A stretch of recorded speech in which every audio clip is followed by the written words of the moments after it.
ಖಾತೆ ಹಂಚಿಕೆಯ ವಿಳಂಬಕ್ಕೆ ರಾಜ್ಯ ಬಿಜೆಪಿ ವ್ಯಂಗ್ಯವಾಡ್ತಾ ಇದೆ. ಎಕ್ಸ್ನಲ್ಲಿ ಪೋಸ್ಟ್ ಮಾಡಿ ಸಿಎಂ ಅವರ ಕಾಲೆಳೆದಿದೆ ಬಿಜೆಪಿ. ಕಾಂಗ್ರೆಸ್ಸಿನ ಖಾತೆ ಹಂಚಿಕೆಯ ವಿಳಂಬ ಆಗ್ತಿದೆಯಲ್ಲ, ಈ ಡಿಲೇ ಬಗ್ಗೆ ಬಿಜೆಪಿ ವ್ಯಂಗ್ಯವಾಡ್ತಿದೆ. ಎಕ್ಸ್ನಲ್ಲಿ ಪೋಸ್ಟ್ ಒಂದನ್ನ ಹಂಚಿಕೊಂಡಿದ್ದಾರೆ. ಮುಖ್ಯಮಂತ್ರಿಗಳ ಕಾಲೆಳೆಯೋ ಕೆಲಸ ಆಯ್ತದ್ರಲ್ಲಿ. ನಾಡಿಗೆ ರಿಮೋಟ್ ಕಂಟ್ರೋಲ್ ಸಿಎಂ ಸಿಕ್ಕಿದ್ದಾರೆ, ತಾಳಕ್ ತಕ್ಕಂತ ಕುಣಿತಾರೆ. ಇದು ಕನ್ನಡಿಗರ ದೌರ್ಭಾಗ್ಯ ಅಂತ ಬಿಜೆಪಿ ಅಧಿಕೃತ ಪೋಸ್ಟ್ ಒಂದನ್ನ ಹಂಚಿಕೊಂಡಿದೆ. ಎಕ್ಸ್ನಲ್ಲಿ ಪೋಸ್ಟ್ ಮಾಡಿ ರಾಜ್ಯ ಬಿಜೆಪಿ ಕಾಂಗ್ರೆಸ್ಸಿನ ಲೇವಡಿ ಮಾಡ್ತಾ ಇದೆ. ಎಷ್ಟು ದಿನ ಆಯಿತು ಅಧಿಕಾರ ಸಿಕ್ಕಿ, ಸಚಿವರು ಮಾಡೋದಕ್ಕೆ ಇಷ್ಟು ವರ್ಷ ತಗೊಂಡ್ರಿ, ಇಷ್ಟು ತಿಂಗಳಗಾಳಕ್ಕೆ ತಗೊಂಡ್ರಿ, ನಂತರದಲ್ಲಿ ಇನ್ನೂ ಕೂಡ ನೀವು ಯಾರಿಗೆ ಯಾವ ಖಾತೆ ಅಂತ ಹಂಚಿಕೆ ಮಾಡ್ಕೊಳ್ಳೋದು ನಿಮ್ಗೆ ಆಗೋದಿಲ್ಲ ಅಂತ ಈ ರೀತಿಯ ಕಾಲೆಳಿತಾ ಇದೆ. ನಾವು ಪೋಸ್ಟ್ ನೋಡ್ತಾ ಹೋಗ್ಬೋದು ನೋಡಿ. ನಾಡಿಗೆ remote control CM D K. Shivakumar ಅವರನ್ನ ಟ್ಯಾಗ್ ಮಾಡಿ ಅವ್ರು ಸಿಕ್ಕಿದ್ದು ಕನ್ನಡಿಗರ ದೌರ್ಭಾಗ್ಯ. ಇದು ಬಿಜೆಪಿ ಕಾಲೆಳಿತಾ ಇರುವಂತಹ ಪೋಸ್ಟ್. ಇದು ಅಧಿಕೃತವಾಗಿ ಹಂಚಿಕೊಂಡಿದ್ದಾರೆ. ಆ ಮೂಲಕವಾಗಿ ಇಷ್ಟು ದಿನಗಳ ಡಿಲೇ ಆಗ್ತಿದೆಯಲ್ಲ ಖಾತೆ ಹಂಚಿಕೆಯಲ್ಲಿ. ಯಾಕಂತಂದ್ರೆ ಒಂದು ಕಡೆ ಮಳೆ ಇಲ್ಲ, ರೈತರ ಸಂಕಷ್ಟ ತುಂಬಾ ಇದೆ. ಆದರೆ ರಾಜ್ಯದಲ್ಲಿ ಕೃಷಿ ಸಚಿವರೇ ಇಲ್ಲ, ನೀರಾವರಿಗೆ ಸಂಬಂಧಪಟ್ಟಂತೆ ಸಮಸ್ಯೆ ಇದೆ, ಸಚಿವರೇ ಇಲ್ಲ, ರೈತರ ಗೋಳು ಕೇಳೋರಿಲ್ಲ. ಮಕ್ಕಳಿಗೆ ರಜಾ ಸಿಕ್ಕಿ ಶಾಲೆನೇ ಶುರುವಾಗಿ ತಿಂಗಳುಗಳಾಗ್ತಾ ಇದ್ರು ಕೂಡ ಶಿಕ್ಷಣ ಸಚಿವರೇ ಇಲ್ಲ. ಯಾರನ್ನು ಕೇಳಬೇಕು, ಏನು ಮಾಡಬೇಕು, ಖಾತೆಗಳು ಮತ್ತು ಇಲಾಖೆಗಳ ಜವಾಬ್ದಾರಿಗಳನ್ನ ಯಾರು ಹೊತ್ಕೊಂತಾರೆ, ಬರೀ ಇವರು ರಾಜಕೀಯದಲ್ಲೇ ಮುಳುಗಿದ್ರೆ ಅನ್ನುವಂಥ ಸಾರ್ವಜನಿಕರ ಕೂಗು ಇದೆ. ಅದ್ರ ಜೊತೆ ವಿಪಕ್ಷ ಆಗಿ ಬಿಜೆಪಿ ಕೂಡ ಪೋಸ್ಟ್ ಮೂಲಕ ಕುಟುಕಿದೆ.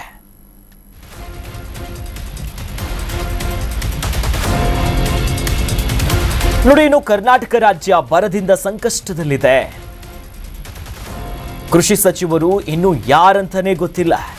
ನಾನಾಗ್ಲೇ ಹೇಳಿದ್ದೆ ವಿಚಾರಣೆ, ಯಾರು ಏನು ಅನ್ನೋದೇ ಇಲ್ಲ. ಖಾತೆ ಹಂಚದೆ ದೆಹಲಿಗೆ ಹೋಗಿ ಬರ್ತಿದ್ದಾರೆ ಮುಖ್ಯಮಂತ್ರಿಗಳು. ಕಾಂಗ್ರೆಸ್ ಹೈಕಮಾಂಡ್ ಹೇಳೋದು ಏನೂ ಕೂಡ ಆಗುವುದಿಲ್ಲ, ಅವ್ರು ಹೇಳಲೇಬೇಕು. ಹೈಕಮಾಂಡ್ನಿಂದಲೇ ಎಲ್ಲವೂ. ರಾಜ್ಯದಲ್ಲಿ ಒಂದು ಕಡ್ಡಿಯೂ ಕೂಡ ಅಲುಗಾಡುವುದಿಲ್ಲ ಅಂತ ವಿಜೇಂದ್ರ ಅವರು ಹೇಳ್ತಿದ್ದಾರೆ. ಸದನ ಆರಂಭವಾಗ್ತಾ ಇದ್ರೂ ಕೂಡ ಖಾತೆ ಹಂಚಿಕೆಗಳು ಇನ್ನೂ ಕೂಡ ಮಾಡಿಲ್ಲ. ಕಾಂಗ್ರೆಸ್ ನಾಯಕರಿಗೆ ಯೋಗ್ಯತೆ ಇಲ್ಲ ಅಂತ ಆಕ್ರೋಶಭರಿತವಾಗಿ ಮಾತನಾಡಿದ್ರು.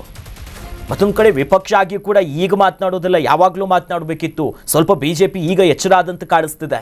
ಈಗ ಬಂದು ರಾಜ್ಯದಲ್ಲಿ ಕೃಷಿ ಸಚಿವರಿಲ್ಲ, ಮಕ್ಕಳಿಗೆ ಬೇಕಾದಂಥ ವ್ಯವಸ್ಥೆಗಳಿಲ್ಲ, ಹೈಕಮಾಂಡ್ ಏನು ಹೇಳ್ತಾರೆ ಅದನ್ನೇ ಇವ್ರು ಕೇಳ್ಕೊಂಡಿದ್ದಾರೆ. High command party ಇವರದ್ದು. ರಾಜ್ಯದಲ್ಲಿ ಒಂದು ಕಡ್ಡಿಯೂ ಕೂಡ ಹೈಕಮಾಂಡ್ ಹೇಳದೆ ಅಲುಗಾಡೋದಿಲ್ಲ.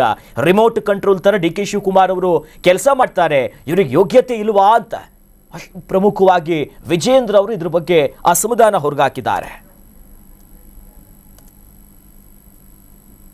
ಕಡೆ ರಾಜ್ಯದಲ್ಲಿ ರೈತರು ಸಂಕಷ್ಟದಲ್ಲಿದ್ದಾರೆ. ಕೃಷಿ ಸಚಿವರು ಯಾರು ಅಂತೇಳಿ ಗೊತ್ತಿಲ್ಲ, ತೋಟಗಾರಿಕೆ ಸಚಿವರು ಯಾರು ಅಂತ ಗೊತ್ತಿಲ್ಲ. ಈ ರೀತಿ ಗೊಂದಲದಲ್ಲಿ ಇವತ್ತು ರಾಜ್ಯದ ರೈತರು ಇರುವಂತದ್ದು. ಕ್ಯಾಬಿನೆಟ್ ಎಕ್ಸ್ಪಾನ್ಷನ್ 2 ತಿಂಗಳು ತಗೊಂಡ್ರು. ಈ ಖಾತೆ ಹಂಚೋದಕ್ಕೆ ಮತ್ತೆ ಮಾನ್ಯ ಮುಖ್ಯಮಂತ್ರಿಗಳು ದೆಹಲಿಗೆ ಹೋಗಿ ಕೂತಿರುವಂತದ್ದು. ಇದು ಇವರ ಆಡಳಿತದ ವೈಖರಿಯನ್ನು ಕೂಡ ತೋರಿಸ್ತದೆ. ಒಂದು ಚುನಾಯಿತ ಸರ್ಕಾರ ರಾಜ್ಯದಲ್ಲಿ ಇದ್ದಾಗಲೂ ಸಹ ಕಾಂಗ್ರೆಸ್ ಹೈಕಮಾಂಡ್ ಹೇಳ್ದೇನೆ ರಾಜ್ಯದಲ್ಲಿ ಒಂದು ಕಡ್ಡಿನೂ ಕೂಡ ಅಳ್ಳಾಡೋದಕ್ಕೆ ಆಗೋದಿಲ್ಲ ಅನ್ನೋದನ್ನ ಮತ್ತೆ ಮತ್ತೆ ಮುಖ್ಯಮಂತ್ರಿಗಳದನ್ನ ರಾಜ್ಯದ ಜನತೆಗೆ ಸ್ಪಷ್ಟಪಡಿಸ್ತಾ ಇದ್ದಾರೆ. ಒಟ್ಟಾರೆಯಾಗಿ ಇವರ ನಡವಳಿಕೆಯಿಂದ ರಾಜ್ಯಕ್ಕೂ ಕೂಡ ಅನ್ಯಾಯ ಆಗ್ತಾ ಇದೆ, ರಾಜ್ಯದ ರೈತರಿಗೆ ಬಡವರು ಕೂಡ ಅನ್ಯಾಯ ಆಗ್ತಾ ಇದೆ.